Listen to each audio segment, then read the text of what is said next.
Good morning, dear students. Hope all of you are fine. Hope you are all doing your homeworks given by all your teachers of different subjects. Take care, stay at home, make use of this lockdown the maximum. Okay, let it be a beneficial time for all of you. Now, we shall go with the chapter 7 of your prose, The Little Match Girl. The Little Match Girl is written by Hans Christian Andersen. It is a fairy tale with a tragic end. It's also a didactic story, a tale with a moral bearing.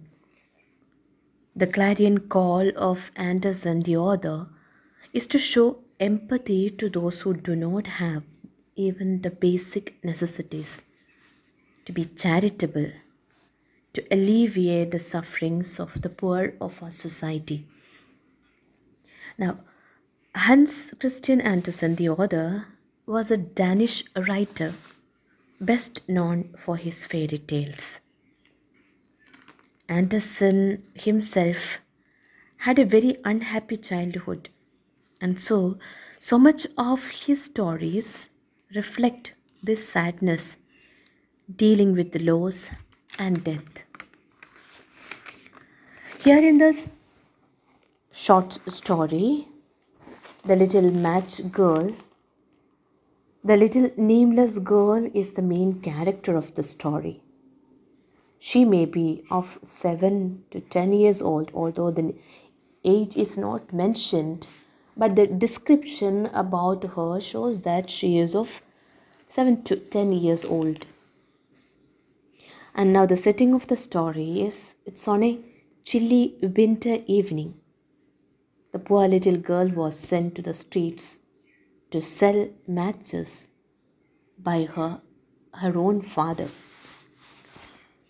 Since begging was illegal during the Victorian era, the poor used to sell matches on the street. So instead of begging, it is compared that to law. Okay, so they were not permitted to beg. So instead, they used to sell matchboxes.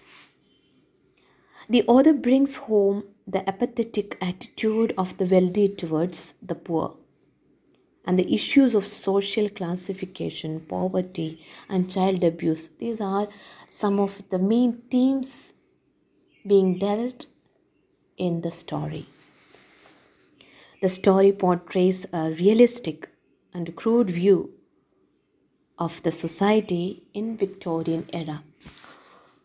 It deals with the theme of class differentiation, and the other theme is faith and hope. The little match girl sustains the hope that she would somehow pull through the difficulties, and therefore we find her lighting the matches, the only resource to keep herself warm. She does not give up. Okay, so she keeps faith in herself. There is hope in her until the last moment. In the story you find the style used by the writer is a third person narration. The author will take you along with him to witness the hardships faced by the little girl. The entire action is confined to a corner in a street formed between two houses, where she sits and tries to comfort herself from the cold by lighting the matches.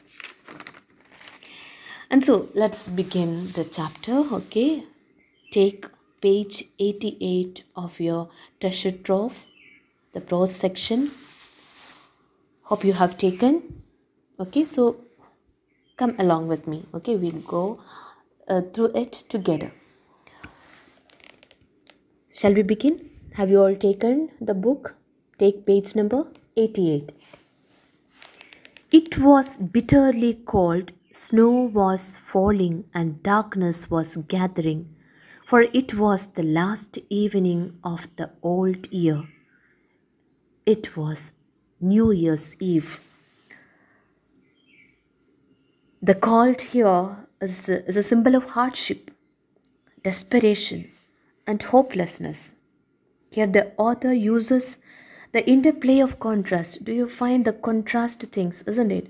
The little girl is out on the street on a cold, wintry evening to sell matches, and that evening is the evening of the old year, and it was also the eve of the new year. Okay, so when all other children of her age is celebrating the new year's eve with mirth, joy, merriment, we have in contrast the little girl out on the street on a cold, wintry, chilly cold, freezing evening to sell matches. You can bring before you the picture of a New Year Eve. How merry-making day it is, isn't it? There is joy and laughter everywhere, and the whole atmosphere is charged with singing and dancing, making merry. But look at the circumstance in which the poor girl is. In the cold and gloom, a poor little girl walked bareheaded and barefoot through the streets. She had been wearing slippers, it is true, when she left home, but what good were they?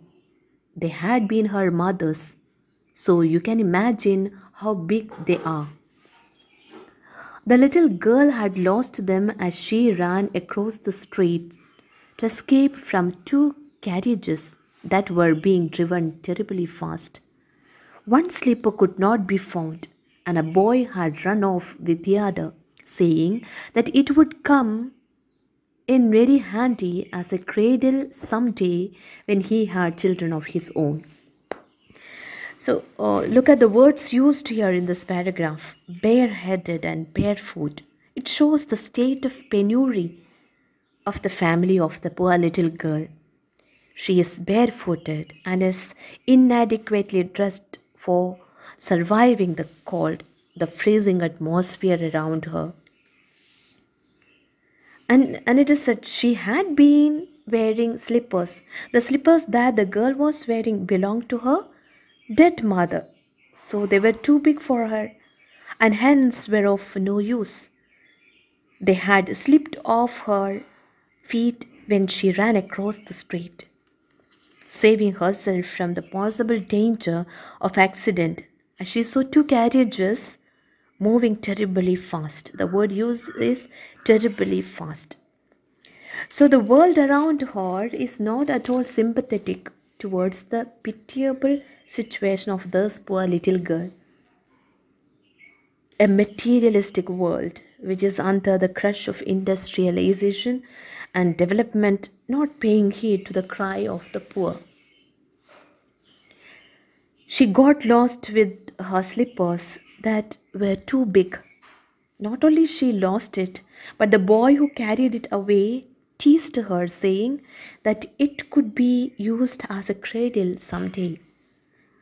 The poignancy of the situation created by the author, that the poor girl is not even spared from the mockery and the abuses of the world around her. And so, let's come to the text. So the little girl walked about the streets on her naked feet, which were red and blue with the cold. Look at the words used: naked feet, which were red and blue with cold. The author uses beautiful imageries. Here it provides a sense of touch. A tactile imagery could be seen in the words like naked feet, red and blue with cold. In her old apron, she carried a great many matches, and she had a pocket of them. She had a packet of them in her hand as well. The word is packet. She had a packet of them in her hand as well. Nobody had bought any from her, and no one had given her a single penny all day. She crept along, shivering and hungry, a picture of misery, poor little thing. So you can imagine the atmosphere over there. The whole world is celebrating in their best possible means. And here this little poor girl is on the streets trying to sell match boxes. It is filled in her apron pockets, and also she has a few in her hands as well. She tries to sell, but in vain. Nobody bothered to look at her even and buy her matches. So she remains penniless even at the end of the day. She crept along, shivering and hungry. Shivering, the word used here is for both shivering due to the chilly cold weather in which she is exposed, as well as the fear of her own father. Now, in her mind, the fearful picture of her father, or the not referred here directly, but it can be inferred that her father might have been unemployed and out of frustration and dejection. So he used to beat his daughter when she comes without earning anything. She used to abuse her. So we are also given vital information by the author that the child abuse was so common during the Victorian period, during those days. The snowflakes fell on her long golden hair, which curled so prettily about her neck. But she did not think of her appearance now. Poor girl, she is a pretty beautiful young girl. From the description, we come to know the girl is a pretty beautiful young girl with golden long hair, curly long hair, uh, which hangs on her neck very beautifully. Now she does not think even about her own appearance. The snowflakes are falling on her, and she feels being herself being frozen to death. Lights were shining in every window, and there was a glorious smell of roast goose in the street, for this was New Year's Eve, and she could not think of anything else.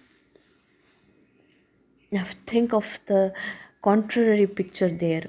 While the other side, she gets the what is that? So very tasty smell of the goose being getting roasted. She could get delicious smell of roasted goose from the neighboring houses, for it is New Year Eve. Moreover, she is hungry. Okay, when you are hungry, any kind of smell of the food will make you feel tasty and a kind of craving for it. So she is hungry, and that adds her desire for something to fill her empty stomach. The imagery of smell, beautifully portrayed through the words glorious smell of roast goose. Okay, so the imagery of smell produced by the mention of roasted goose, which the little girl could only imagine to partake. She huddled down in a heap in a corner formed by two houses, one of which projected further out into the street than the other. But though she tucked her little legs up under her, she felt colder and colder. She did not dare to go home, for she had sold no matches and earned not a single penny. Her father would be sure to beat her, and besides, it was so cold at home, for they had nothing but the roof above them, and the wind whistled through that, even though the largest cracks were stuffed with straw and rags. Her thin hands were almost numb with cold. If only she dared pull just one small match from the pocket, strike it on the wall, and warm her fingers. So very beautifully he portrays the situation in which the poor little girl is. The child spends her entire night by huddling herself against a wall, battling the cold, hunger, and abuse. The girl is rightly described as a very picture of sorrow. We hear the girl is scared to go home for fear of being beaten by her father, and so she decides to sit outside in the snow rather than go back home. So the writer tells two reasons for it why she doesn't want to go. One is out of fear of being abused by her father. The other side, the situation of her house is also so very poor that she cannot save herself from the cold. So the girl was sitting in a corner formed by two houses, one of which projected further outside into the street than the other. So she gets some kind of shelter under that roof. She tucked her little legs up under her. She felt colder and colder. It shows that she has no sufficient clothes to cover her legs even. So she is tucking herself, her one leg over the other. The depiction of the girl's clothes and her house with only the roof to which wind whistled and large cracks stuffed with straw and rags indicate that she belonged to the underclass of the society, the poorest of the society. Now, what does she do? She goes one step ahead. She keeps faith in her and hope in her. By lighting the matches now, the little girl is trying to keep herself warm. For her, the thin hands were almost numb with cold. Now she knew if she doesn't act, she will become numb and she will be frozen to death. So she has to do something to survive. The only way to survival was to light the matches. That was only resource. So she decides to strike the matches. We find the tremendous hope and courage in the poor little girl. She pulls through the difficulties by keeping herself warm by lighting the matches. So she pulled one out, scratch.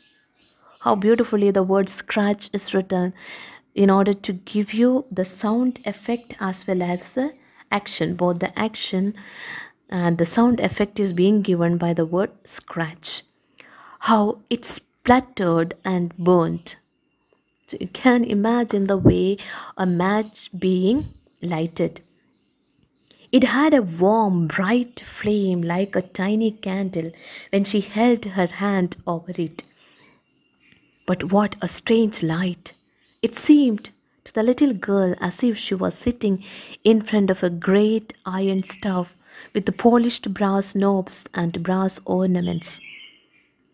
The fire burned so beautifully and gave out such a lovely warmth. Oh, how wonderful that was! The child had already stretched her feet to warm them too. Then out went the flame. The stove vanished, and there she sat with the burnt match in her hand. So, what do we understand? Okay, what do we understand here? She pulled one out, scratch. How it spluttered and burnt. It had a warm, bright flame like a tiny candle when she held her hand over it. So, for us, the light, the flame of a match is so very little. But to this little young girl, she had no other means. It seems to be as if a stove, okay, a polished brass knobs and a great iron stove with the four polished brass knobs. So, in her nothingness, even the little match, the flames of the little match seemed to her like a great iron stove. And she finds it is such a strange, bright light. It seemed to the little girl as if she were sitting in front of a stove. The fire burned so beautifully and gave out such a lovely warmth. Can you imagine a matchstick providing such a warmth? Which remains for even not for a minute. Okay, but for her it gave such a lovely warmth. Oh, how wonderful that was. The child had already stretched her feet to warm them. So even she stretched her feet and hands to warm it up. Out went the flame, the stove vanished, and there she sat, the burnt match in her hand. So we come to know with the striking of the first match what she encounters, what kind of apparition, and the dream that she faces. Now the rest is how she encounters so many other things, okay, which are all her a kind of hallucination or imagination, whatever could be. We continue the lesson next day. So for now, go through up to 1 2 3 4 5 6, okay, 6 paragraphs of this lesson. Try to understand, go through your workbook, and maybe you could also go through the reference to context, question answers, and write up to whatever we have completed. So all the best to you, dear students. Okay, the rest will be done tomorrow. God bless you. Keep well.